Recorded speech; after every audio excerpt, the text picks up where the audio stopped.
ஜெயிக்கிறதுக்கு ஒரே வழிதாங்க, உங்கள் ஆயுதங்களை அதற்கு ஏற்றவாறு மாற்றிக்கொள்ளும். ஒரே ஆயுதத்தை வச்சுட்டு எந்த விஷயம் உங்களை ரொம்ப பயமுறுத்துதோ, நம்ம எதை பார்த்து ரொம்ப பயப்படுறோமோ அதை போய் நம்ம ஃபேஸ் பண்ணிடணும். அங்கதான் growth, அங்கதான் நீ அடுத்த கட்டத்துக்கு போக முடியும்னு சொல்றாங்க. அப்போ இது ஒரு லைஃப் தான், நம்ம ரொம்ப திரும்ப வந்து பயந்துட்டே இருக்க முடியாது. முதல்ல இந்த வெறுத்தனமா உழைக்கணும், ஹார்ட் ஒர்க் பண்ணணும், அப்படியெல்லாம் பேசுறது நிறுத்து. அப்புறம் எப்படி சார் முன்னேறது?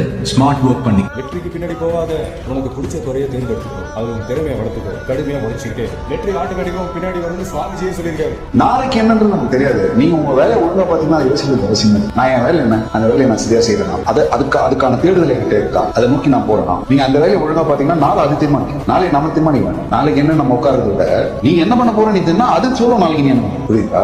பீனிக்ஸ்னா அழிவுல இருந்து மீண்டு வர ஒரு அதிசய பறவை. அது தன்னைத்தானே மாச்சிக்கிட்டு மறுபடியும் அந்த சாம்பல்ல இருந்து உயிரோட திரும்ப வரும். அந்த மாதிரி தான் பண்ணும். செத்து போய்க்கிறான். ஆனா இதுக்கு ஒரு முடிவு தெரிகிற வரைக்கும் இவன் ஓய மாட்டான்.